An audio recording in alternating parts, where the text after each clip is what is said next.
I thank the delegation of Ireland for its presentation. I invite the next participating delegation, Japan, to address the court, and I call upon Mr. Tomohiro Mikanagi to take the floor. Mr. President, members of the court, it is an honor to appear before you on behalf of the government of Japan. Before addressing legal questions put to the court by the General Assembly, please allow me to briefly reiterate Japan's position on the Middle East peace process, which is stated in our written statement. Japan firmly believes that the two-state solution, where Israel and future independent Palestinian state live side by side in peace and dignity, remains the only viable path for both peoples. Japan emphasizes that the conflict between the Israeli and Palestinian sides should be resolved not through any violent acts or unilateral action, but through negotiations and efforts to build mutual trust among the parties concerned, while respecting international law.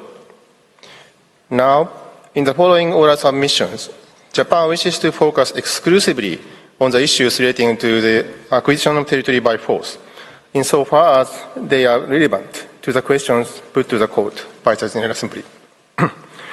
Japan considers that the prohibition of acquisition of territory by force is an essential element of the rule of law among nations, to which Japan is profoundly attached, and of particular importance to the peace and stability in the region and international community.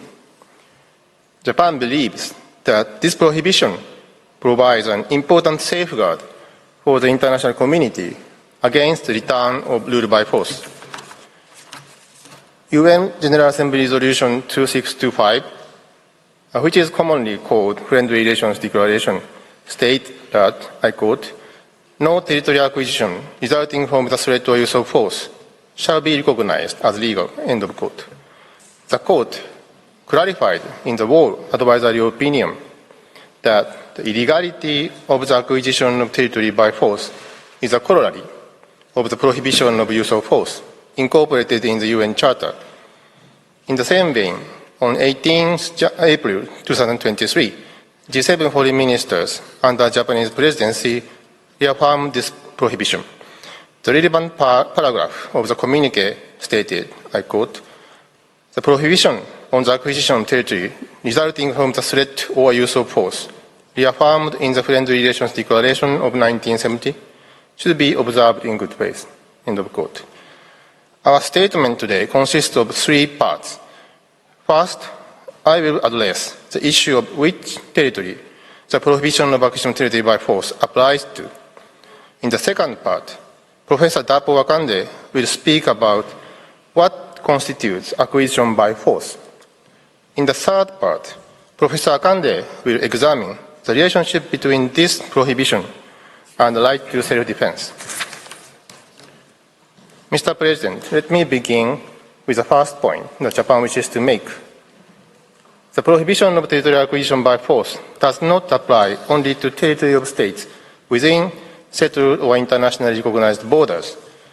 Even in the cases of territory where internationally recognized borders do not exist, that prohibition extends to territory that is under the peaceful administration and could also apply to uses of force across international lines of demarcation.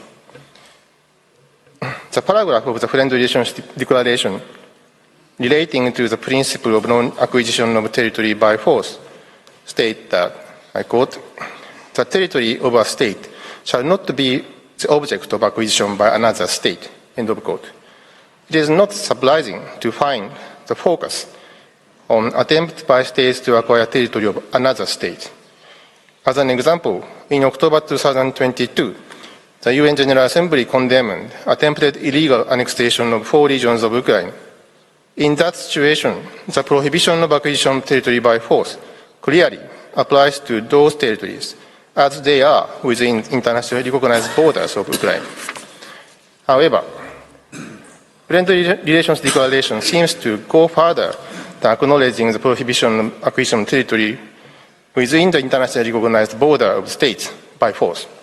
In the same paragraph, it proclaims that, I quote, no territorial acquisition resulting from the threat or use of force shall be recognized as legal, end of quote, without reference to the territory of a state.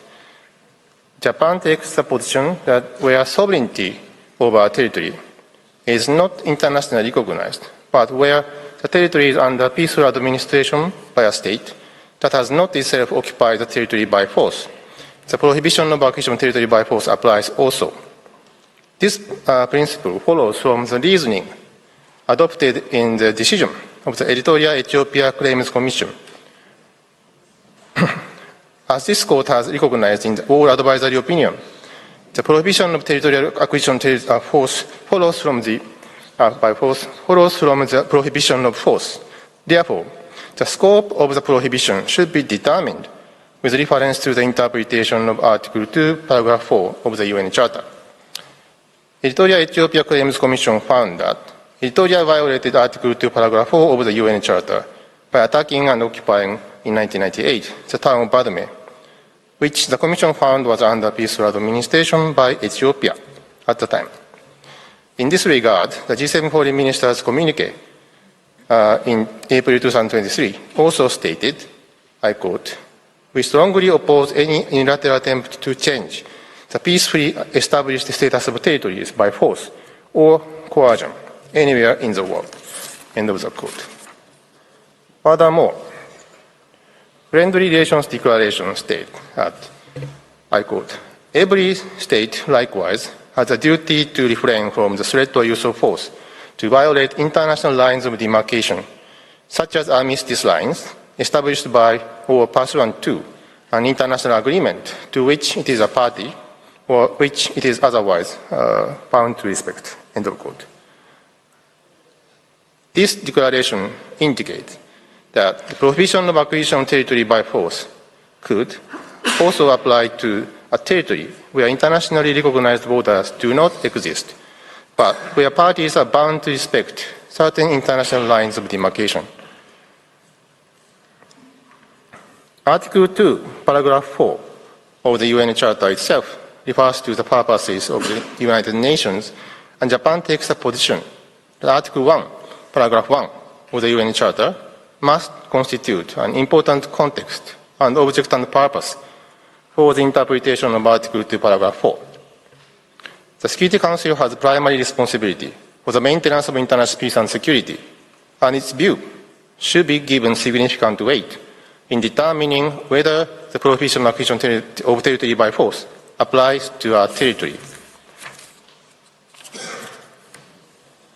With regard to the occupied Palestinian territory, OPT, preambular paragraph 2 of the Security Council Resolution 242 emphasizes the inadmissibility of acquisition of territory by war.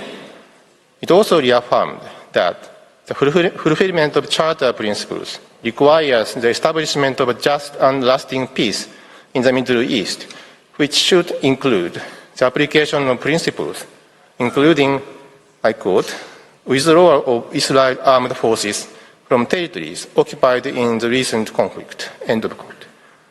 Japan is of the view that due consideration should be given to the relevant resolutions of the Security Council when examining the question of whether the prohibition of acquisition of territory by force applies to a certain territory. Mr. President, Madam Vice President, members of the Court, I thank you for your kind attention.